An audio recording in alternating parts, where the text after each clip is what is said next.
Alright guys, so it is the opener of Spring Bear today. As promised, I wanted to get this last video out to you in time for Spring Bear. Kind of a day late on it, I guess, but we're going to get this all wrapped up here. And so we've gone over your equipment, we've gone over basically how to e-scout for animals, how to find them, track them, basic identification, how to read tracks. So on this one here, we're going to just tie up a couple loose ends that I feel that are important for new hunters to kind of get a good handle on. We're going to go over ethics because there's a few things involved with being an ethical hunter. We're also going to go over some basic safety points that I want you guys to keep in mind when you go out in the backcountry, whether you're by yourself or with some other people. I want you guys to be safe while you're out there. So there's a couple of points that I want to make as far as that goes. And we're also going to talk about aftershots. So once you've managed to put everything together and you've got an animal on the ground, I want you guys to know what to do with it next. And we're going to run through the basics of that, and then I'm also going to tack in a couple links in the description below. There's a few videos out there as far as gutting and skinning an animal that are going to be able to do a better job than I'm going to be able to do here right now. Just because it is the off season, I don't have anything that I can kind of show you and walk you through as I'm doing these videos. And all the video stuff that I do have from previous seasons time-lapsed it, so it's really hard to get you guys to follow along as far as that goes and learn anything about it. But I'm going to point you guys in the direction of some people that have done some great videos that I found useful when I was starting out, and hopefully that'll get you guys squared up and we'll get you guys in the woods and get you on your way. So stay tuned, we're going to get this stuff wrapped up for you guys, and good luck. Okay, so like I said, the first thing that we're going to touch on here is we're just going to touch on ethics. And I mean, ethics is a pretty broad term. There's a lot of stuff that goes along with it, and depending on who you ask, they're going to have a different opinion of what's included in that. I just want to get some basic points hammered through to you guys, and it's something that if you didn't grow up with it, and sometimes that step just gets skipped, so you just might not think of some of the things. Okay, so the first thing we're going to touch on is leave it as you found it. And I mean, I'm sure 90% of you guys have heard this, you know, in some form or fashion before, but when you go out into the woods, when you're hunting a spot, whether you're driving along, whether you're camped out for a week, hiked in, whatever the case may be, try and leave wherever you are basically the way you found it, if not a little bit better. I mean, every time that I go out, I usually have a garbage bag with me, especially if I'm in a vehicle, and I try and pick up some shell casings, some garbage that's left behind, because inevitably somebody before you has left something behind. So kind of try and do your part, keep these ecosystems wild, keep, you know, the places that we want access to open so that we can access them and that we're able to hunt them, and just kind of do your part to make sure that everything's looked after. Kind of along that same token, if you do get into a spot first, try not to block the road if at all possible. I get if it's a single cut block and there's only one access point and you kind of want to get the message across that there's somebody in there, it's one thing, you know, you can kind of stick yourself out a little bit. But you never know if somebody might be in there before you. You never know if there's an emergency, somebody needs to get out. And a lot of the time these roads, I mean, they're public roads, and they may go to more places than one specific spot that you're wanting to hunt. So try not to be, I guess, a jerk for lack of a better term, and block roads if at all possible. Try and tuck yourself off to the side where you can, and just try and leave enough room that somebody can squeak by you. And hope that on the next point we're going to touch on here that they kind of follow suit with the same thing, and that's to give other hunters their space. Even if you've got a spot in mind and somebody happens to have gotten in there before you, you know what, it happened. It's happened to all of us, and it might be a mixed blessing. I've had more than one occasion where I couldn't get into the spot that I originally wanted to get into. I had to shuffle my plan around and change a few things, and I ended up being successful. So it's not necessarily a bad thing, but just be respectful and be mindful of other hunters. If they've gotten into a spot before you have, if it looks like they're hunting a specific area, try and give them their space the same way that you would hope that they would do the same thing for you, right? Now the other big things that are included in being an ethical hunter, and this is when it comes down to actually taking the shot. First off, take your time. I get sometimes things play out super quick. Try and slow everything down a little bit if you can, and be certain of the shot that you're going to take, and not just the shot that you're going to take on that animal, but be aware of the things beyond it. Look at what the backdrop is on that animal. You know, obviously you want to try not to shoot an animal that's skyline because bullets do pass through most of the time, and you want to be very very aware of what's on the other side of that animal. Also, take into consideration if there's any other animals around it. Is that deer in a group, or is there another animal or a non-target species that's behind it that could get hit by a ricochet or a pass through? Keep that sort of stuff in mind, and also try and keep recovery of that animal in mind, because if you shoot it, if you're successful, it may drop where it's standing, and that might be a fantastic thing. It might be a not so great thing depending on where it's standing, but all can and does happen. If that animal takes off running, have an awareness of where it's likely to go or where it could go that could pose a problem in recovery. Because if you shoot that animal and then you can't get to it, it really doesn't do you much good. You've shot an animal or wounded an animal for potentially no reason, and then you're still walking out empty-handed. So try and keep that in mind when you're picking your shot. The other thing is also make sure that you're hunting with a caliber that is adequate for the animal that you're hunting. And this is going to be a can of worms. There's a million hunters out there that'll tell you a million different things that'll work, and they very well might. But always err on the side of caution, especially when you're learning. Try and make sure that your caliber matches the animal that you're going to be hunting. So take the bison hunt that we went on in November, for instance. It says right in the regulations that there's a grain requirement and an energy requirement on that bullet, whichever choice you make. It has to meet a certain minimum criteria, just because those animals are as tough as they are. Now, a lot of other animals don't have that. They may tell you not to use a rimfire cartridge versus a centerfire cartridge, but they don't often nitpick as far as which caliber selection you're going to have. So just make sure that you're hunting with a grain and a caliber that's capable of doing what you need it to do, and make sure that you're comfortable with that round and with that firearm or bow, whatever the case may be, and just make sure that you're able to take that ethical shot with it, right?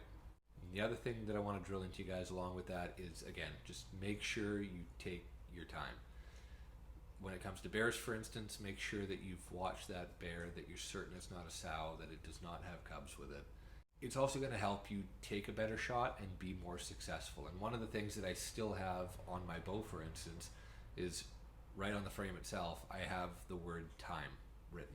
And that's just a little mental reminder for me to take my time, breathe, make sure I get the right shot, the right yardage, and that I've put all the pieces of the puzzle together on my end to make sure that I'm able to be successful. So that's not just only an ethical thing to do as far as being ethical to the animal and making sure you can recover it and be as efficient as possible, but it also increases your odds, so you're not wasting your time and wasting your money, right? All right, so like I said, I want you guys to be safe out there, so let's touch on safety quickly. So one of the big things I want you to make sure that you bring along is bring along some form of a first aid kit. It doesn't need to be anything huge, it doesn't need to be super fancy or expensive, but make sure that you've got a basic triage kit with you so that if something does happen, a lot of the time we hunt in areas that are not easily accessible and you may not be able to get out quickly. So make sure that you're able to handle a myriad of different issues that might pop up. Make sure you've got some band-aids, make sure you've got some kind of a sanitary wipe that you can clean off with and disinfect with. Ideally, super glue is a big thing that you can bring in there if you get a super nasty cut. That's what it was designed for in the battlefield, right? Put some super glue in there after you've cleaned it out, seal it up. That'll buy you some time and get you back out of the woods without getting stuff in there, getting an infection, running into other problems. One of the other things that a lot of people don't think about is make sure you bring some painkillers. If you have a tumble, if you break an ankle, break a leg, it could be anything. Being able to manage the pain that goes along with that injury could be the difference between you being able to get out of the woods and you getting stuck out there and either needing a whole different kind of rescuing or not making it out at all. So pain management is something to keep in mind too when you're putting your first aid kit together. Make sure you've got some stuff that's in there that'll help you out. Now, as far as mapping goes, I know 70-80% of us nowadays are running digital maps. If you're hunting a certain area and you're able to bring a paper copy of that map with you, try and do that, because if something happens to your phone, if something happens to your GPS unit, you've unless you know the area pretty well already as it is, make sure that you've got some way of figuring yourself out. And also bring a compass and know how to use that compass, because if you need to find your way out, then again, it's something that's super cheap, super easy to bring, it doesn't take up any space, and it doesn't weigh anything. And it's just that extra piece of insurance to make sure that you're able to get back out in one piece. Yeah, on the subject of GPS, one of the other big things that's come out in recent years are satellite communicators. And I mean, they've been around for a long time, but they're a lot more accessible and a lot more affordable now than they used to be. There's really not much reason or excuse, I should say, to be able to be out in the woods and not have some form of communication with you. So they're a really handy piece of insurance to have.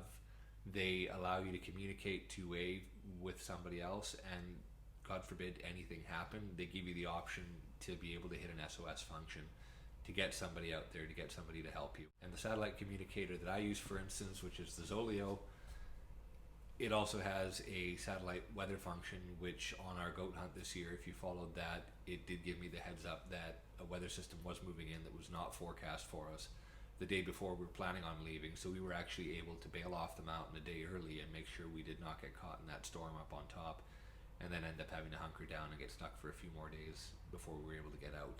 So big insurance as far as that goes, and also a great insurance policy to make sure that you're able to communicate if there is an issue. Now, whether you have a satellite communicator or you're still doing it the old-fashioned way, make sure you tell somebody where you're going. My wife knows where I'm going. She has a rough timeline when I plan on checking back in, when I should be, where I should be along the trail. And I also try and give her GPS coordinates. So I try and give her a GPS coordinate for where I'm going to stop and start my adventure, wherever I'm going to leave the vehicle. And then also where my end destination is ideally, and any waypoints in between.